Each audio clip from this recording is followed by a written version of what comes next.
Hello friends, welcome to Spandana recipe world. ಇವತ್ತು ನಾವು ಮಾಡ್ತಾ ಇರೋ ಬೇಸನ್ ಲಡ್ಡು ಹೇಗೆ ಮಾಡೋದು ನೋಡೋಣ. ಒಂದು ಪಾತ್ರೆ ತೊಗೊಂಡಿದ್ದೀನಿ, ಅದರಲ್ಲಿ ಅರ್ಧ ಕೆಜಿಯಷ್ಟು ಬೇಸನ್ ಅನ್ನೋದು ಹಾಕಿದ್ದೀನಿ. ಸಣ್ಣ ಫ್ಲೇಮಲ್ಲಿ ಇಟ್ಕೊಂಡು ಈ ಥರ ಹುರ್ಕೋಬೇಕು. ಚೆನ್ನಾಗಿ ಹುರ್ಕೊಂಬಿಟ್ಟಿಲ್ಲ, ಇದು ಚೆನ್ನಾಗಿ ಒಂದು ಸ್ವಲ್ಪ ಕಲರ್ ಚೇಂಜ್ ಆಗೋವರೆಗೂ ಹುರ್ಕೊಂಡು ತುಪ್ಪ ಅನ್ನೋದು ಹಾಕ್ಕೋಬೇಕು.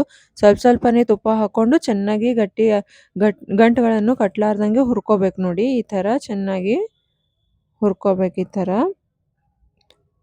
ಇನ್ನೂ ತುಪ್ಪ ಬೇಕಾದರೂ ಕೂಡ ಹಾಕ್ಕೋಬೋದು. ಸ್ವಲ್ಪನೇ ತೊಗೊಂಡ್ಬಿಟ್ಟು ಈ ಥರ ಕಟ್ ಮಾಡ್ಕೊತ ಹುರ್ಕೋಬೇಕು. ನಾನು ತುಪ್ಪ ಹಾಕಿದ್ದೀನಿ ನೋಡಿ, ಸುಮಾರು ಒಂದು 200 ಗ್ರಾಮಷ್ಟು ತುಪ್ಪ ಹಾಕಿದ್ದೀನಿ. 200 ಗ್ರಾಮಷ್ಟು ತುಪ್ಪ ಹಾಕಿಬಿಟ್ಟು ಚೆನ್ನಾಗಿ ಮಿಕ್ಸ್ ಮಾಡ್ಕೋಬೇಕು. ಅದನ್ನು ಪಾತ್ರೆಗೆ ತಳ ಹತ್ಕೋಲಾರ್ದಂಗೆ ನಾವು ಮಿಕ್ಸ್ ಮಾಡ್ಕೋಬೇಕು ನೋಡಿ, ಈ ಥರ. ಇಲ್ಲಾಂದರೆ ಕೆಳಗಡೆ ಹೊತ್ತೋಗ್ಬಿಡುತ್ತೆ.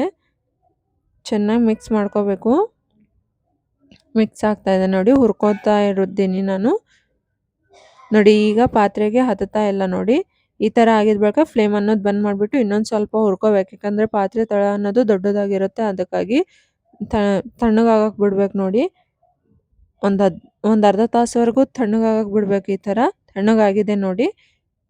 ಇದರೊಳಗಡೆ ನಾವೀಗ ಸಕ್ಕರೆ ಅನ್ನೋದು ಮಿಕ್ಸ್ ಮಾಡೋಣ. ಚೆನ್ನಾಗಿ ಈ ಥರ ಕಲ್ಸ್ಕೊಂಡ್ಬಿಟ್ಟು ಸಕ್ಕರೆ ಅನ್ನೋದು ಹಾಕ್ತಾ ಇದ್ದೀನಿ ನೋಡಿ. ನಾನು ಸುಮಾರು 3/4 ಕೆಜಿಯಷ್ಟು ಸಕ್ಕರೆ ಅನ್ನೋದು ಹಾಕ್ತಾ ಇದ್ದೀನಿ ಅರ್ಧ ಕೆಜಿ ಹಿಟ್ಟಿಗೆ. ಅದನ್ನು ಚೆನ್ನಾಗಿ ಈ ಥರ ಮಿಕ್ಸ್ ಮಾಡ್ಕೋಬೇಕು. ಚಮಚದಲ್ಲಿ ಬಂದಿಲ್ಲ ಅಂದರೆ ಕೈಯಲ್ಲಿ ಮಿಕ್ಸ್ ಮಾಡ್ಕೋಬೇಕು ಪುಡಿಯಾಗಿ. ನೋಡಿ, ಈ ಥರ ನಾನು ಪುಡಿಯಾಗಿ ಮಿಕ್ಸ್ ಮಾಡ್ಕೋತಾ ಇದ್ದೀನಿ. ಮಿಕ್ಸ್ ಮಾಡ್ಕೊಂಡಿದ್ದೀನಿ. ಅದಕ್ಕೆ ಡ್ರೈ ಫ್ರೂಟ್ಸ್ ಅನ್ನೋದು ಮಿಕ್ಸ್ ಮಾಡಿದ್ದೀನಿ. ಅದನ್ನು ಚೆನ್ನಾಗಿ ಮಿಕ್ಸ್ ಮಾಡಿಬಿಟ್ಟು ನಾವು ಈ ಥರ ಗಟ್ಟಿಯಾಗಿ ಉಂಡೆಗಳನ್ನು ಕಟ್ಕೋಬೇಕು. ಕಟ್ಕೊಂಡ್ಬಿಟ್ಟಿಲ್ಲ ಈ ಥರ ಕಟ್ಕೋಬೇಕು ನೋಡಿ ಚೆನ್ನಾಗಿ. ನಾವು ಇದನ್ನು ಒಂದು ಪಾತ್ರೆಯಲ್ಲಿ ತೆಕ್ಕೊಂಬಿಟ್ಟಿಲ್ಲ ಅಷ್ಟನ್ನು ಇದೇ ಥರ ಕಟ್ಕೊಳ್ಳೋಣ. ನೋಡಿ, ನಾನು ಈ ಥರ ಕಟ್ಕೊಂಡಿದ್ದೀನಿ. ನೋಡಿ ಮಾಡ್ಕೊಳ್ಳಿ, ತಿನ್ನಿ. Thank you, bye.